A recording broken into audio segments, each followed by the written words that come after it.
Hello everyone, welcome back to UPSC IAS desk official. I hope कि आप सब लोग ठीक हैं। तो आज हम एक बहुत ही इंपॉर्टेंट एडिटोरियल डिस्कस करेंगे। एडिटोरियल है the disruptive rise of India's new political generation. For decades India's political establishment spoke of youth as future, but that future has arrived sooner than expected. तो एडिटोरियल बताता है कि India की politics में एक नया बदलाव, एक नया चेंज देखने को मिल रहा है। पहले यूथ को सिर्फ फ्यूचर लीडर माना जाता था, लेकिन आज के यूथ पॉलिटिक्स को एक्टिवली देख रहे हैं और एक्टिवली इन्फ्लुएंस कर रहे हैं। ठीक है, तो इसको डिस्कस करते हैं डिटेल में और समझते हैं इस एडिटोरियल को। तो इंट्रोडक्शन में ऑथर ये बताते हैं कि youth is no longer just the future. कई सालों तक पॉलिटिकल पार्टीज यूथ को सिर्फ फ्यूचर लीडर के रूप में देखती थी, लेकिन आज की सिचुएशन बदल चुकी है। आज का यूथ सिर्फ वोट नहीं देता, बल्कि इलेक्शन को इन्फ्लुएंस करता है, पॉलिटिकल डिस्कशन को शेप करता है और पॉलिटिकल पार्टीज को अपने स्ट्रैटेजीज बदलने पे भी मजबूर करता है। राइट। तो ऑथर कहते हैं कि इंडिया हमेशा से एक यंग कंट्री रहा है, और लेकिन आज का डिफरेंस ये है कि आज का यूथ वो सिटीजन नहीं है, सिटीजन इन वेटिंग। आज का यूथ एक इंडिपेंडेंट पॉलिटिकल फोर्स बन चुका है। यूथ अब सिर्फ पॉलिटिक्स को देखता नहीं है, बल्कि पॉलिटिक्स को बदलना चाहता है। तो ऐसा क्या हुआ है कि इतना डिसरप्टिव चेंजेस हमें देखने को मिल रहा है? तो सबसे पहला चेंज हुआ है a new political language. Author कहते हैं कि सबसे बड़ा चेंज पॉलिटिकल कम्युनिकेशन में आया है।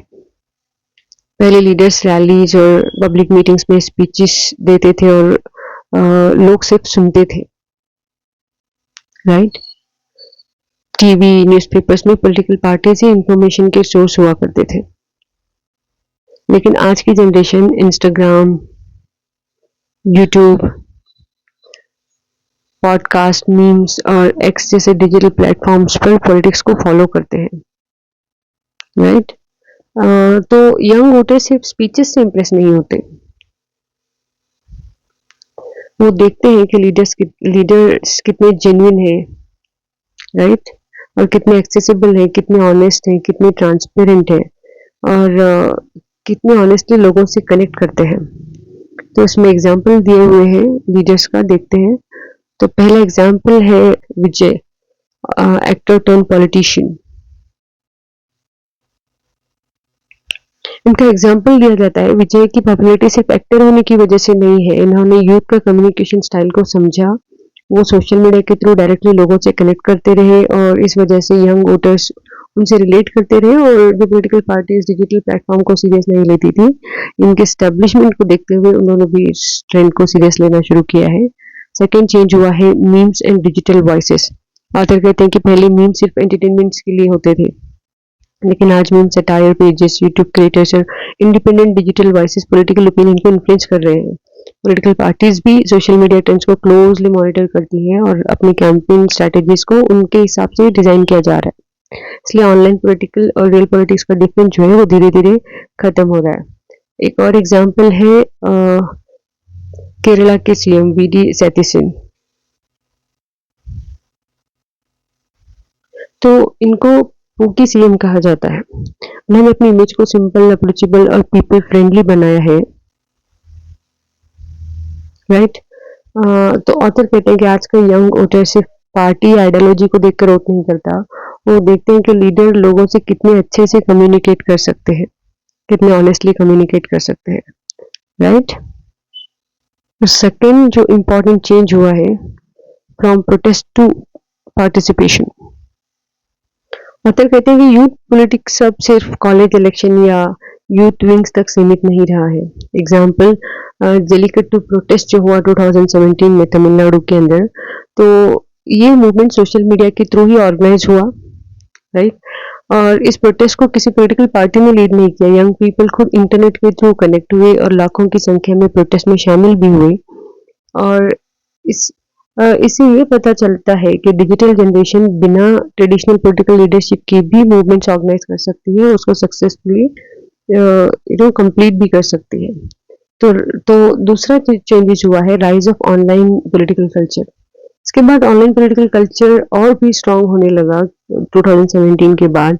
आज मीम्स, पॉडकास्ट, इंस्टाग्राम पेजेस और independent political communicators public opinion को इन्फ्लुएंस कर रहे हैं।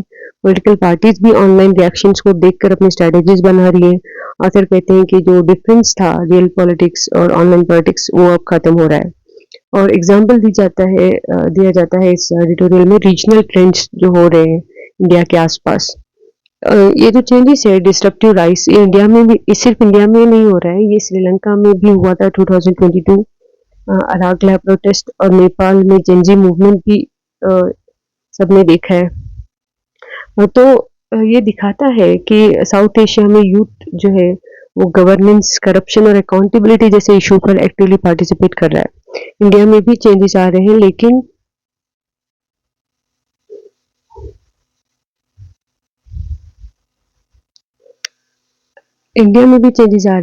यहाँ पे चेंज ज़्यादा कम्युनिकेशन, पार्टिसिपेशन और वोटिंग बिहेवियर के थ्रू देखने को मिल रहा है। तो इससे ये पता लग रहा है कि यूथ क्या एंटी डेमोक्रेटिक है। ऑथर कहते हैं कि youth anti democratic meaning democracy के अगेंस्ट नहीं है या एंटी एस्टेब्लिशमेंट नहीं है। अगर डेमोक्रेटिक इंस्टीट्यूशन पर ट्रस्ट हो तो यंग पीपल इलेक्शन और डेमोक्रेटिक सिस्टम के थ्रू ही बदलाव लाने की कोशिश कर रहे हैं। इसकी एग्जाम्पल है, best example actor turn politician Vijay Thalapathy. तो यूथ सिस्टम को तोड़ना नहीं चाहते, वो सिस्टम के अंदर रहकर ही सिस्टम को बदलना चाहते हैं। ये बेसिक पॉइंट है। तो चैलेंजेस क्या है? ऑथर कहते हैं कि असली प्रॉब्लम यूथ का लैक ऑफ इंटरेस्ट नहीं है।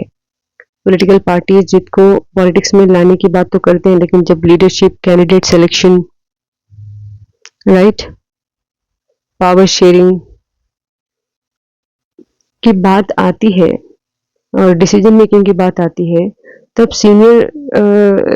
पावर जो है सीनियर लीडर्स के पास ही रहता है। यंग पीपल से पार्टिसिपेशन नहीं बल्कि real representation and decision making power भी चाहते हैं।